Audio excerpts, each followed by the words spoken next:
no le interesa a la epistemología. A la epistemología solo le interesa el contexto de justificación, va a decir Reichenbach. Y con Reichenbach todos los epistemólogos tradicionales van a sostener eso, ¿sí? Yo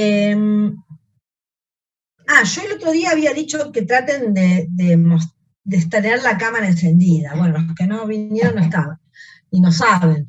Salvo que tengan un problema, o sea, que tengan el ojo hinchado y les dé vergüenza que los vean, o que no, qué sé yo, o que no les funciona la cámara, o que tienen internet débil y si prenden la cámara se les pierde la cosa, ¿no es cierto?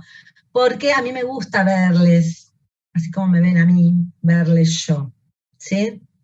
Y también porque siento que la presencia también tiene que ver con desocultar el rostro, estar presente, en este caso, porque otra cosa no tenemos. Si tuviéramos otra cosa, nos podríamos mirar a los ojos, podríamos, ¿no, verdad?, captar los gestos más pequeños de la cara. Acá es solo eso, bueno, una cabeza que está ahí. Sí, otra cosa no tenemos. Pero saben que es triste tener 10, 15, 20 cosas negras y estar sola hablando, es muy triste. A mí que me encanta el aula, Bueno, entonces, Reichenbach hace esta distinción, que según Silvia Rivera, la epistemología tradicional, para pensar la ciencia, propone distintas dicotomías, o distinciones. La primera es esta distinción entre contexto de descubrimiento y contexto de justificación, ¿no?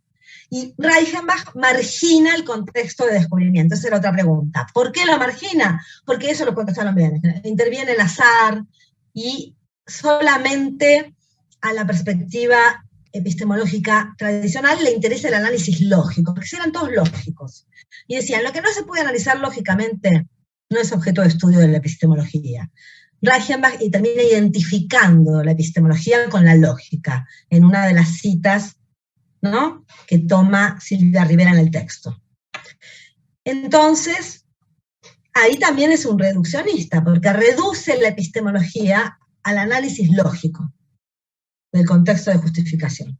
La epistemología no va a pensar en la producción, cómo se produce el conocimiento, sino cómo se valida y desde el punto de vista lógico. La segunda dicotomía cientificista que nos plantea Silvia Rivera es la distinción entre ciencia pura y ciencia aplicada. Eso ya lo vimos la vez pasada, ¿no?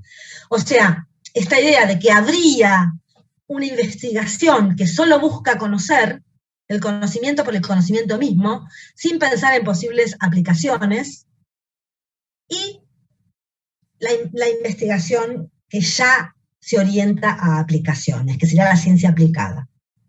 ¿Sí?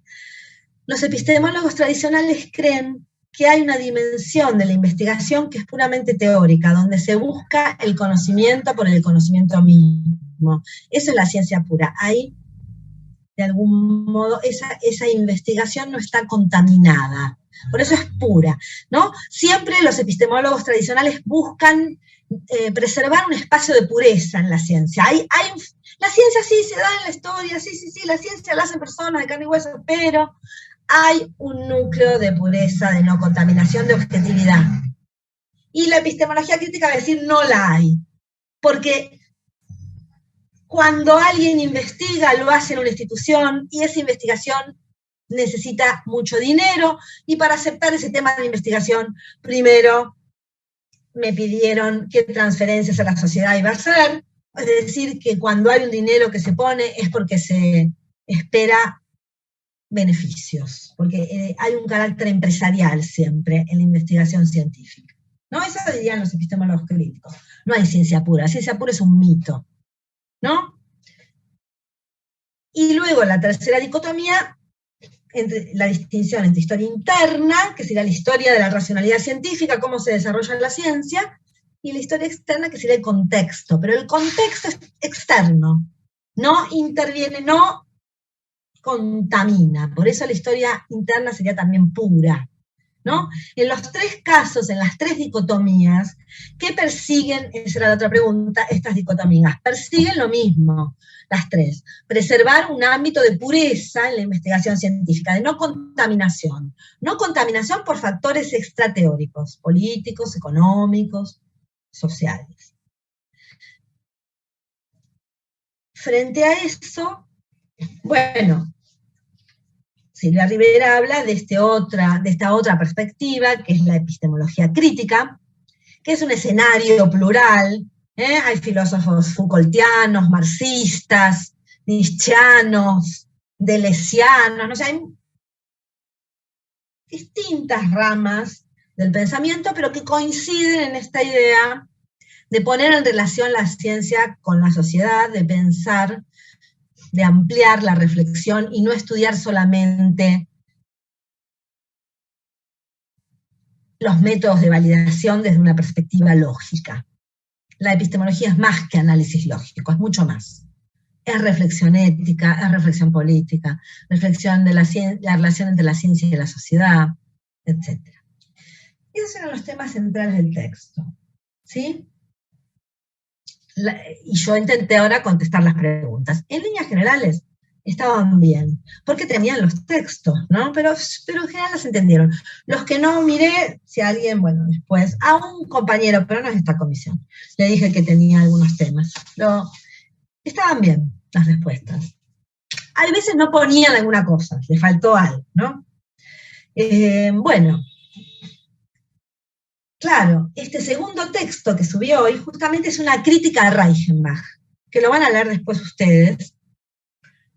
Yo le subí, y después lo voy a desocultar después de la clase, un audio en el que yo cierro, bueno, un poco lo que hice hoy, para quien no vino, y el que lo quiere volver a escuchar, lo escucha. Siempre hago audios cortos, porque mi experiencia es que los audios largos no se oyen. Entonces, podríamos decir que el segundo texto que tenemos que ver se llama Los 4 contextos de la actividad científica. Hola, profe, buenas tardes, disculpe que ingresé. Hola, Gabriel. Tarde. Gabriel, vos viniste, vas a estudiar Derecho, te pongo presente. Gracias. Y a Yelén ya la puse. Sí, Martina. Craig, presente. Bueno. Ahí mandó otra vez Patricio. Gracias, Patricio. Muchas gracias. Otra vez el link, Gabriel. Ese link que mandó Patricio Guzmán recién es para entrar a... Es un link de invitación al grupo de WhatsApp de esta conectados y conectadas. Entonces, les decía, ahora en 2 minutos se va a acabar la reunión y vamos a entrar de nuevo, pero bueno. Al mismo link, por supuesto. Si me llega a cortar, que me olvido, entramos al mismo. Los 4 contextos de la actividad científica. Ya dijo que la actividad científica, ¿no?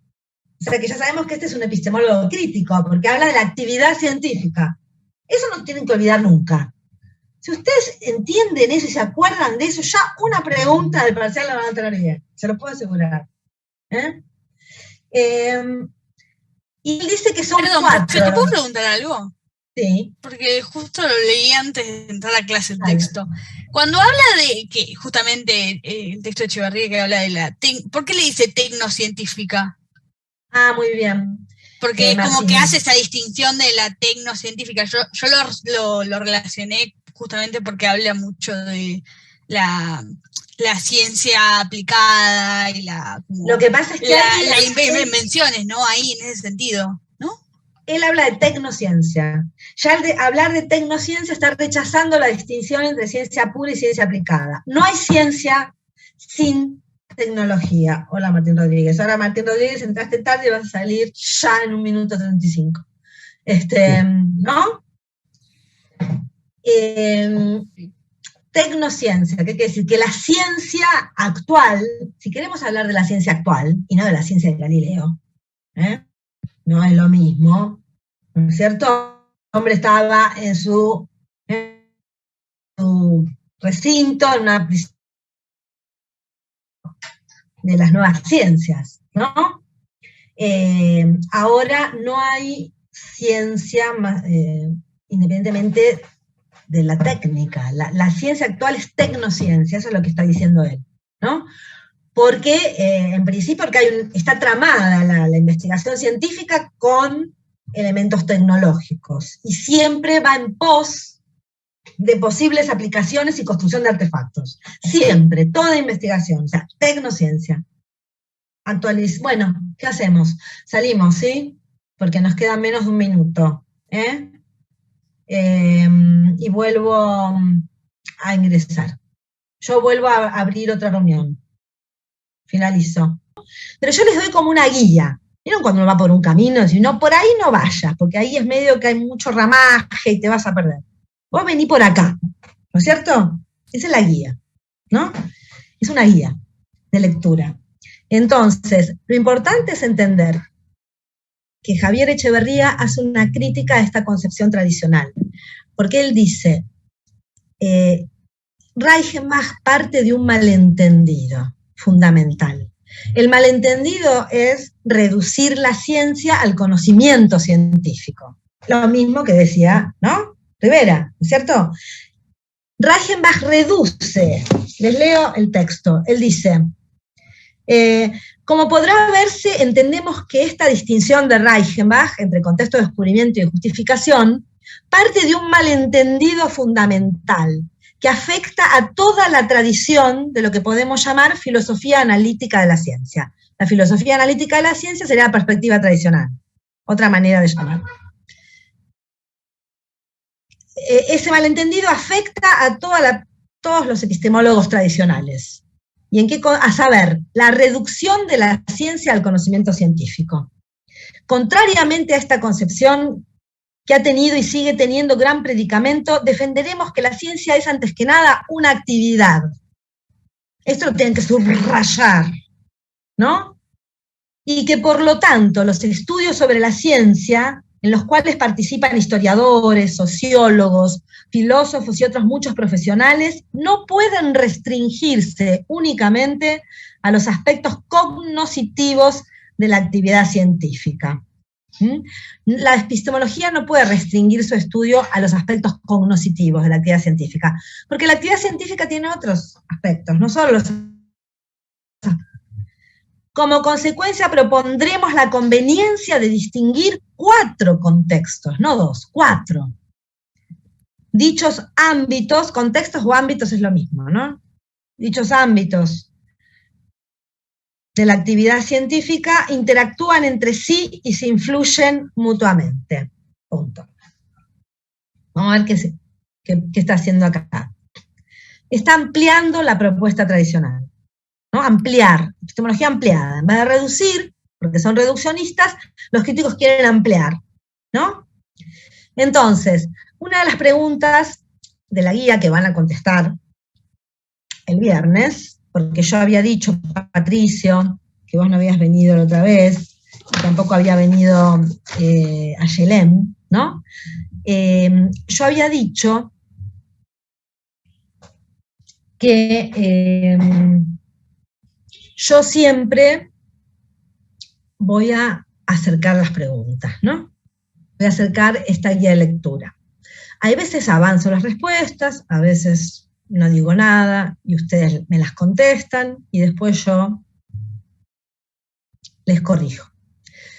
Hay una pregunta de la guía próxima, que todavía no la tienen, pero ya la voy a subir mañana, si quieren lo avanzo, porque la idea que yo había dicho, eso, Patricio y Ayelén, es que mi idea es que el viernes ustedes, esas 2 horas, trabajo de escritorio, trabajo de escritura, y me van mandando las respuestas y yo les voy corrigiendo.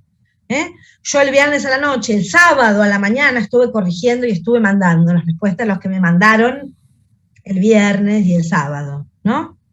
El que me la mande un poco después se lo miro después, quiero decir, pero como que sería un poco, estamos acá los martes y los viernes yo mando la tarea, se encuentran en el campus, Patricio, sí. Vos entrás al campus y te aparecen mis cursos, arriba, ¿no? En mis cursos, el cursor lo pones ahí y te aparecen todas las materias en las que estás inscripto, ¿no es verdad? IPC Rivera 40, no sé cómo se llama, no me acuerdo. Cuando te diga Rivera, segundo cuatrimestre 2022, entras, ¿no? Se te despliega el curso. Y en el curso hay distintas pestañas, que serían las comisiones, que ustedes no ven ninguna salvo la mía, ¿no? Porque justamente está organizado el curso, para que esté, digamos, acotado a las personas que están inscritas en la comisión 14, 018 y 019, pueden ver solo mi pestaña. Entonces ustedes entran y ven una pestaña larguita, que es la más larga, porque yo pongo las dos comisiones en la misma pestaña, porque yo uso el campus, muchos no lo usan tanto. Solo hacen clases, pero no ponen nada en el campus. Entonces yo no, yo soy de la idea que está, y ya tenemos estas clases, pero hay que usarlo.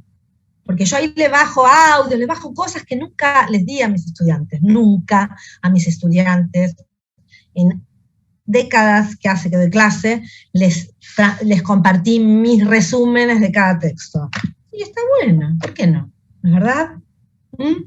Entonces, ahí, cuando entran comisión 14-018, 019, profesora Ana Rodríguez, no sé qué, ahí dice segunda semana de clases y está el texto de Echeverría. Abajo está primera semana de clases, ¿no, Daniel? Y en la primera semana de clases está el texto y lo último, y hay un archivo en Word que dice guía de lectura. Ahí están las preguntas. En esos archivos en Word que acompañan cada texto de lectura obligatoria están las preguntas de la guía, que son la guía porque son, bueno, me guían, los guían, las guían en el estudio. Hay una pregunta de esa guía de Echeverría, que la voy a subir, que la había hecho Silvia Rivera en un final y me había quedado muy, muy difícil y muy casi criminal, que muy difícil de contestar, digo, que decía, bueno, ¿de qué modo Echeverría amplía la distinción tradicional de contextos que realiza Reichenbach? ¿De qué modo la amplía? ¿Vieron cómo dice, bueno, ¿y cómo se contesta esta pregunta? Bueno, y yo entendí que esta pregunta, por eso me gusta darla, porque a veces la toman los finales, no ustedes, pues se los voy a tomar yo al final, los que quedan remanentes los toma Silvia Rivera. Bueno, Echeverría lo que quiere es ampliar la distinción tradicional. ¿De qué modo amplía? Sumando dos contextos nuevos, en vez de 2 son 4, ahí se amplía, ¿no? Y además amplía la propuesta tradicional porque amplía los contextos tradicionales, los hace más grandes, porque los redefine y les cambia el nombre. ¿Sí? Y a ese nombre, en esos contextos entran más cosas. Ahora voy a explicar eso. Entonces, él agrega 2 contextos que no estaban en la distinción tradicional.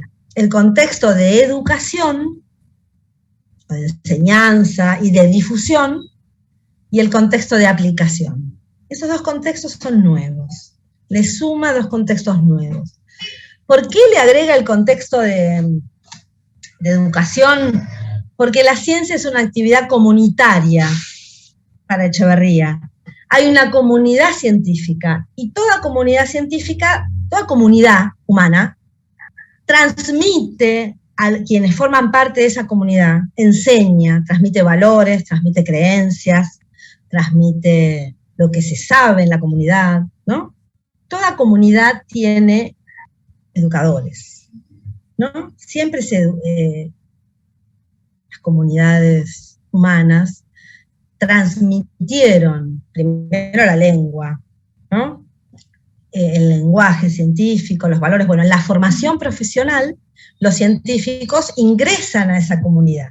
Hay científicos que su actividad científica es enseñar, y son científicos. Eso es hacer ciencia también. Enseñar. Y difundir también. La difusión sería transmitir a la comunidad en su conjunto. Siempre hay científicos que son los divulgadores, ¿no? Los que están en los medios, o los que escriben textos de divulgación, ¿no? No sé, Einstein para principiantes, qué sé yo, o en los medios, en la televisión, siempre hubo científicos, ¿no? Que hablan, cuando fue, bueno, el tema del COVID ni hablar, ¿verdad? Todos los que, bueno, y es una manera de hacer ciencia. para Echeverría. Es un ámbito de la actividad, es formar parte de la actividad científica, hacer ciencia, también es divulgar y enseñar en esta cultura que es una cultura tecnocientífica, ¿verdad? Entonces toda la comunidad humana de algún modo participa o quiere saber, ¿no? Porque hay una sanción social de los artefactos que produce la tecnociencia. Entonces, es un contexto, un ámbito en el que se despliega la actividad científica.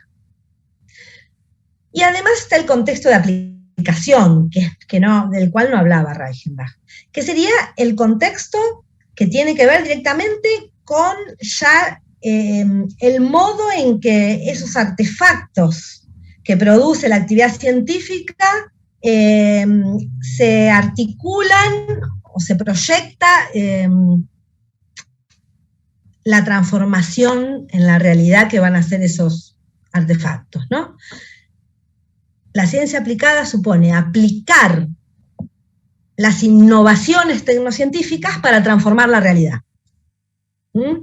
Las innovaciones tecnocientíficas fundamentalmente los artefactos. Ahí hay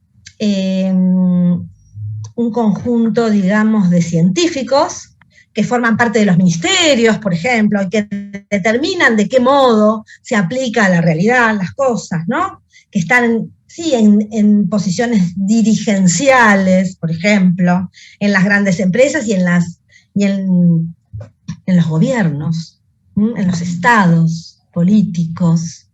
Hay científicos que hacen una actividad científica que tiene que ver con el modo, la proyección y planificación del modo en que las innovaciones tecnocientíficas el modo en que van a modificar la realidad, el modo en que se van a insertar en la sociedad y a modificar lo real. La producción, el cultivo de soja, lo que fuere. Entonces, sería también esos que serían más científicos de escritorio, tal vez, ¿no? Que están en la dirigencia, son burócratas, podemos decir, pero son científicos, eso es hacer ciencia también. Es parte de la actividad científica, dice Echeverría, porque la ciencia es todo, hay que pensarla en su conjunto. Si no nos quedamos con Galileo, el telescopio, ¿verdad? O después que lo hacen retractarse, porque era una herejía decir que la Tierra se movía, y él dijo, bueno, me retracto, es una herejía, es pur si mueve, y se retractó, pero igual lo metieron preso, no lo quemaron en la hoguera, como Giordano Bruno, pero Galileo estuvo preso, desde que se retracta hasta que muere, no sale nunca. Y ahí cuando estaba preso se dice que la hija le traía los papeles y él escribía, y después se publicó un texto, pero claro, esta podía ser una ciencia pura, ¿no? Pero hoy en día eso no existe, porque para hacer una investigación es tecnociencia. Cualquier investigación necesita dinero, mucho dinero, no lo puede pagar ningún sujeto individual, porque el aparataje, el tipo de lugares que implica con el despliegue técnico que implica cualquier investigación, no lo puede pagar un individuo aislado. Son empresas, son universidades, los gobiernos, los consejos como nuestro CONICET, ¿no es verdad? Los grandes laboratorios, ¿no? O industria bélica, industria agropecuaria, todos son los que están subsidiando la investigación y se despliega ahí, ¿no es cierto? En este planeta, en este mundo en el que vivimos, este capitalismo postindustrial. Entonces, ¿son dos contextos nuevos? O sea, ¿de qué modo amplía Echeverría la visión, la propuesta tradicional? La amplía agregando dos nuevos, y los dos que ya estaban también los amplía. ¿Por qué? Porque el viejo contexto de Reichenbach era el contexto de descubrimiento, ¿no? Pero Echeverría cambia el nombre y dice, en realidad es contexto de innovación. Porque el descubrimiento solo habla del descubrimiento de nuevas teorías, de nuevo conocimiento. Pero la ciencia es tecnociencia, no es solo conocimiento. También en la innovación está no solo el descubrimiento de nuevo conocimiento, sino la invención de artefactos, todo lo que hacen los ingenieros.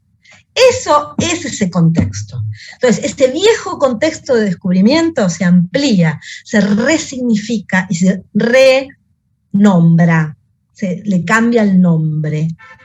Y de algún modo incluye al contexto de descubrimiento, porque él dice, en el contexto de innovación se encuentra el descubrimiento de nuevo conocimiento, conocimiento teórico o conocimiento empírico, pero además la producción de artefactos, la innovación propiamente tecnológica. Entonces es más amplio, todo es hacer ciencia.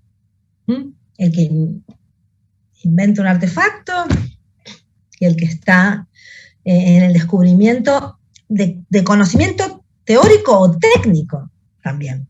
Conocimiento también es técnico. Hay muchos escalones y eslabones, ¿verdad? Ese es el tercer contexto que vamos a ver. Bueno, no importa el orden. Cualquier orden es lo mismo, no es que uno es primero y otro es después, ¿no? Ojo.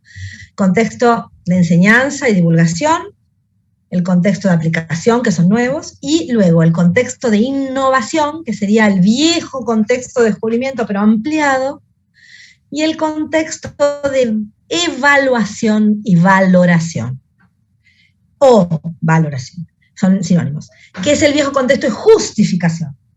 Porque tanto evaluar como valorar tiene una palabra dentro que es valor, ¿no? Evaluar es otorgar valor. Cuando un profesor o una profesora evalúa, le otorga valor. ¿A qué le otorgo valor? Yo. A que se acuerde todo de memoria, a que lo haya entendido. ¿Qué valoro? ¿No? Por ejemplo. Patricio. Al conocimiento y al entendimiento del tema, de la materia. ¿El tema de la materia? No te escuché la primera parte, ¿no? Al entendimiento y a la comprensión del tema de la materia. Claro. Por ejemplo, yo valoro eso. Evaluar es valorar, ¿no? O sea, el contexto de evaluación tiene que ver, dice Echeverría, con otorgar valor. Los únicos valores no son los valores lógicos, la coherencia, ¿no? No es solo un análisis lógico. La justificación solo es lógica. Hay coherencia, hay una relación entre la teoría, como dice Reichenbach, que pretende explicar los hechos y los hechos, o no hay relación. Pero en la evaluación hay más, porque en la evaluación de un nuevo conocimiento técnico, en la evaluación de una teoría o en la evaluación de un artefacto, hay otros valores que juegan, no solo valores lógicos. La utilidad, la aplicabilidad, la rentabilidad, es un valor fundamental, ¿no es verdad?, en la práctica tecnocientífica, dice Echeverría. ¿Por qué hay una sanción social? Y porque justamente se está invirtiendo para obtener una ganancia. La utilidad es clave, ¿es útil o no es útil? No es lógico eso, no es un valor lógico, no es justificación lógica. Toda sal de sodio expuesta a la llama de un mechero Bunsen le hace tomar a la llama un color amarillo. Este trozo de mineral es una sal de sodio, bueno, este trozo de mineral le tiene que hacer tomar a la llama un color amarillo. Si no le hace tomar a la llama un color amarillo, es falso que toda sal de sodio le hace tomar a la llama un color amarillo. O no es una sal de sodio. Si le hace tomar a la llama un color amarillo, es verdad que se confirma la idea, supongamos. Esas son relaciones lógicas, lo que decía Reichenbach, ¿no? ¿Se acuerdan que Reichenbach decía a la lógica, o sea, él quería decir a la epistemología, pero decía a la lógica solo le interesa el contexto de justificación.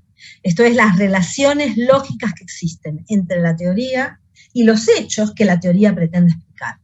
Siempre hay relaciones lógicas, pero acá lo que dice Echeverría, la ciencia es una actividad humana, una actividad social, tiene una sanción social, es tecnociencia, se despliega en el seno de instituciones, Es decir, hay valores lógicos, por supuesto, tiene que haber una fundamentación, una coherencia, sí, pero además hay otros muchos valores que inciden en el triunfo de una idea, en la decisión de subsidiar una investigación. ¿Es viable? ¿Es útil en este momento? ¿Es rentable? Hay otros valores que son valores extrateóricos, que tienen relación con lo social. Él dice, en el contexto de aplicación, bueno, el valor fundamental es it works. ¿Funciona o no funciona? ¿No? Ese es un valor esencial. Entonces, hay otros valores. Entonces, si queremos pensar en la ciencia actual, que es tecnociencia, y eso hay que aceptarlo, y hay que pensar en la ciencia que existe, no en una ciencia que quedó, no sé, en qué cabeza, dice él. Si queremos pensar en la ciencia actual, tenemos que ampliar el viejo contexto de justificación. Hay que ampliar. Y hay que sumar al análisis lógico, a la justificación lógica, la evaluación de las teorías y los distintos artefactos, la innovación técnica y teórica y la invención también debe ser evaluada, valorada.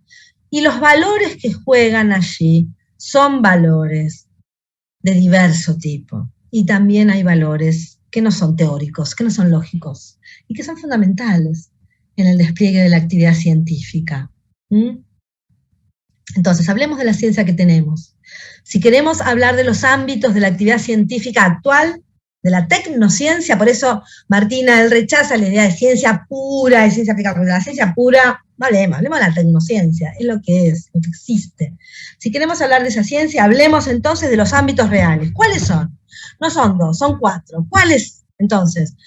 Contexto de enseñanza y divulgación y contexto de aplicación que no estaban. Pero los que estaban, hay que reformularlos. ¿Por qué? Porque si la ciencia es solo conocimiento, hay 2 ámbitos: descubrimiento y justificación de ese conocimiento. Pero si la ciencia es una práctica social que produce innovación, fundamentalmente innovación tecnológica, entonces hay que hablar de la innovación y de la evaluación. La innovación incluye el descubrimiento de nuevas teorías, pero es más, porque no solo los científicos se abocan a descubrir teorías, gran parte de la actividad científica es pensar en innovación técnica. Es gran parte de la actividad científica. Y esa innovación, ¿cómo se valora? ¿Cómo se evalúa? Lógicamente no, con otros valores. Y él los va desgranando, ¿no? Hace un desarrollo de esos valores. Esto es lo más importante, ¿no es verdad?, del texto de Echeverría, diría yo. Este modo que él tiene de ampliar la visión tradicional. Creo que es lo central. ¿Cuál es la propuesta de Echeverría? Es probable que una de las preguntas parcial tenga que ver con eso. ¿Qué le critica a Reichenbach? ¿Cuál es la crítica fundamental? ¿Cuál es la crítica fundamental? Bueno, que identifica la ciencia con su dimensión cognoscitiva, ¿no es verdad? Y en base a esa crítica, por eso él dice, en base a esa crítica, él va a hacer otra propuesta. Él dice, los objetivos del presente artículo, ¿y cuáles son? Dice, criticar la distinción entre el contexto de descubrimiento y el contexto de justificación como absolutamente insuficiente para recoger la complejidad de la actividad científica. Y luego hacer una propuesta alternativa. Y esa es la propuesta que hace. La de los 4 contextos. En vez de 2, 4. ¿No? Eso es lo central del texto. ¿Cuál es la crítica a Reichenbach? ¿Y qué contextos propone y cuáles son? ¿Sí? ¿Y por qué está ampliando? Porque suma y porque son contextos que incluyen más cosas. Es un epistemólogo crítico. Echeverría era kuhniano. Thomas Kuhn fue un físico estadounidense muy importante que se pone a estudiar historia de la ciencia y hace una revolución en la epistemología, en la década del 60 del siglo XX. Y él habla de las revoluciones científicas, justamente él dice que no hay continuidad en la historia de la ciencia, sino que hay rupturas, hay revoluciones. Un paradigma se cambia por otro. Y él habla de que el sujeto de la ciencia no es un sujeto individual, sino que es un sujeto histórico y un sujeto colectivo. Es la comunidad científica. Y una comunidad científica se define porque tiene algo en común. ¿Qué tiene en común? Un paradigma científico. Y el paradigma científico son las teorías, pero son los métodos, son valores, son creencias. Y ese paradigma se transmite en la educación profesional. Es Thomas Kuhn el primero que habla, él lo llama el contexto de pedagogía, primero que habla de este nuevo contexto. Es un epistemólogo crítico, Kuhn, que ya vamos a ver después del primer parcial, que lo menciona Silvia Rivera en el primer texto. Pero yo les decía, el primer texto, Silvia Rivera habla de todo un poco. Lo importante es las preguntas que yo hice, porque Thomas Kuhn no les voy a tomar en el primer parcial. Y ustedes no van a entender a Kuhn por lo que dijo Silvia Rivera en este texto. Si lo conocen a Kuhn, bueno, les va a decir, claro, dice esto. Si nunca oyeron hablar de Kuhn, no entiendo cómo estoy de memoria este párrafo que dice Kuhn. Y no sirve para nada eso. No dejo pasar Kuhn, porque ya lo voy a estudiar. Eso no, por ahí no me meto, por eso es la guía. Por acá no, eso olvídate. No.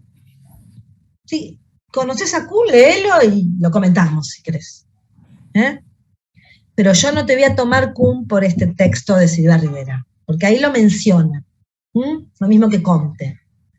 Tanto que lo que es propio del texto es esta distinción de Reichenbach de contextos, las otras dicotomías. Eso es lo medular del texto de Silvia Rivera.